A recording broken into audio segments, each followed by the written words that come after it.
Assalamualaikum warahmatullahi wabarakatuh. Perkenalkan, nama saya Lili Rahmawati, NIM 19087280. Saya di sini akan membahas tentang bab 7 yang berjudul Ilmu dan Kebudayaan. Yang pertama itu adalah manusia dan kebudayaan. Menurut Nugroho dan Muhji tahun 1996,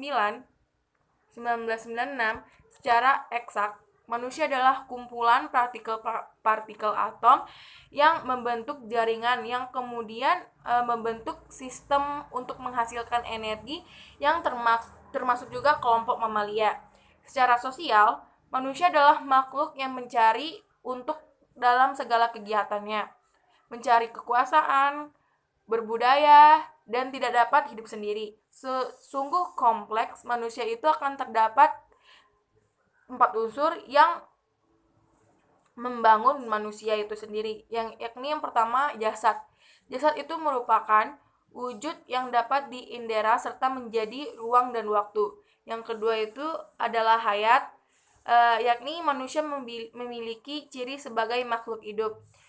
Yang ketiga yaitu ruh, daya kerja secara spiritual, memahami kebenaran dan mampu menciptakan konsep sebagai benih kebudayaan. Yang terakhir itu adalah nafs, kesadaran atas diri sendiri. Terdapat banyak definisi yang mengenai kebudayaan ini itu sendiri. Terdapat sekitar 160 definisi yang diajukan oleh ahli antropologi. Perlu kita ketahui, kebudayaan secara tidak langsung merupakan wujud dari pendidikan, karena kebudayaan diperoleh dari proses belajar yang selanjutnya diturunkan ke generasi selanjutnya. Kebudayaan diturunkan dari waktu ke waktu, oleh karenanya kebudayaan mengikat waktu dengan mempelajari kebudayaan. Sebenarnya kita telah mempelajari pendidikan manusia dari waktu ke waktu.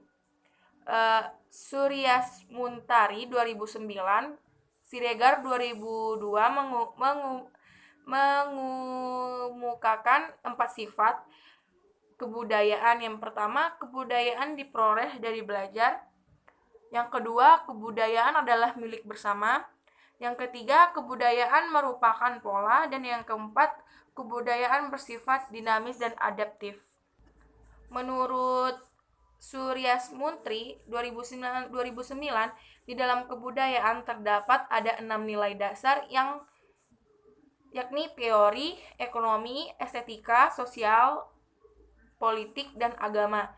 Nilai-nilai tersebut memiliki penjelasan masing-masing. Dan saya baca yang pertama, yaitu nilai teori. Nilai teori itu adalah hakikat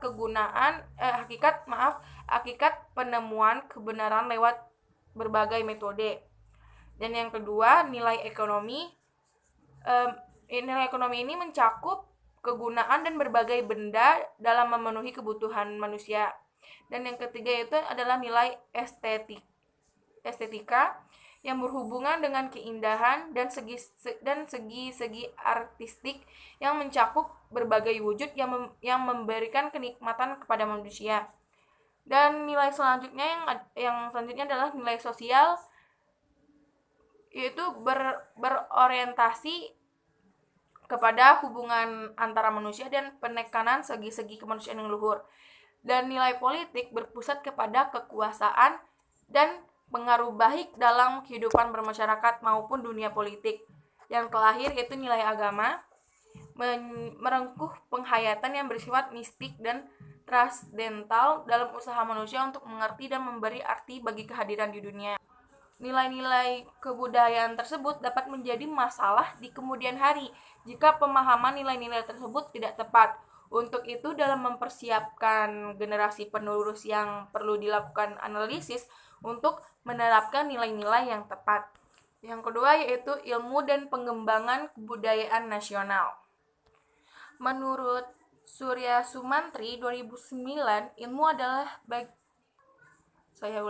menurut Surya Sumantri tahun 2009, ilmu adalah bagian dari pengetahuan, dan pengetahuan itu adalah penyusun kebudayaan. Kebudayaan nasional merupakan wujud aspirasi dan cita-cita suatu bangsa yang diwujudkan dengan kehidupan bernegara. Ilmu dan kebudayaan merupakan satu kesatuan yang tidak dapat dipisahkan atau dilepaskan dan saling memberikan pengaruh satu sama lainnya. Di dalam pengembangan kebudayaan nasional, ilmu berperan dalam dua hal. Yang pertama, ilmu sebagai sumber nilai pendukung terselenggaranya pengembangan kebudayaan nasional.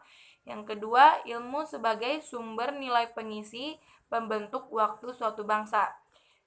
Ilmu sebagai suatu cara berpikir dalam pengembangan kebudayaan memiliki manfaat yang dapat diambil dari karakteristik ilmu itu sendiri, yakni rasional, logis, objektif, kritis, dan terbuka. Karakter tersebut itu juga digunakan dalam menghadapi masalah bangsa dan berbagai bidang ilmu sebagai asas moral bersifat otonom dan terbebas dari kekuasaan di luar bidang keilmuan. Pengembangan kebudayaan nasional pada hakikatnya adalah perubahan kebudayaan yang sekarang itu bersifat konvensional ke arah situasi kebudayaan yang lebih mencerminkan apresiasi dan tujuan nasional. Proses pengembangan kebudayaan yang sekarang itu bersifat konvensional dan arah situasi kebudayaannya lebih mencerminkan apresiasi dan tujuan nasional. Proses pengembangan kebudayaan ini pada dasarnya adalah penafsiran kembali nilai-nilai konvensial agar nilai sesuai dengan tuntunan zaman serta pertumbuhan nilai-nilai baru yang fungsional. Dan selanjutnya, dua pola kebudayaan. Di negara-negara barat terdapat dua pola kebudayaan, yakni antara masyarakat ilmuwan dan masyarakat non-ilmuwan. Hal ini yang demikian terjadi lebih parah di Indonesia. Beberapa kalangan membagi kebudayaan keilmuan ini dalam dua golongan, yaitu ilmu alam dan ilmu sosial.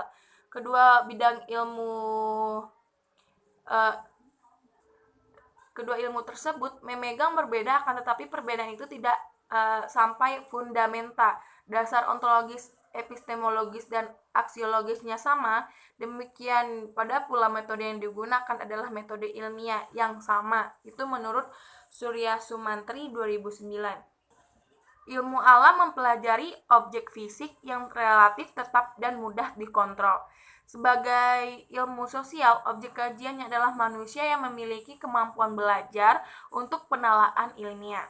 Yang ilmu alam bersifat nomontetis, yakni ilmu-ilmu yang berusaha menyusun hukum-hukum yang berlaku umum dan objektif. Sedangkan ilmu sosial bersifat ideografis, yakni ilmu yang berdasarkan pada keunikan yang berlakunya hanya sekali. Dalam perkembangan keilmuan selanjutnya, ilmu akan dianggap paling benar dan lebih unggul dari ilmu sosial. Sebaliknya, ilmu sosial dipandang sebelah mata dan dianggap sebagai sampah. Oleh karenanya, ilmu sosial harus mengembangkan diri untuk menyusun hukum-hukum yang berlaku, hukum-hukum dan model-model matematika dari usaha bidang ilmu sosial. Ilmu ekonomi merupakan cabang ilmu sosial pertama yang mengalami intervensi ilmu alam. Itu oleh Herwandi 2007. Baiklah, hanya itu yang dapat saya sampaikan. Terima kasih dan saya akhiri. Wassalamualaikum warahmatullahi wabarakatuh.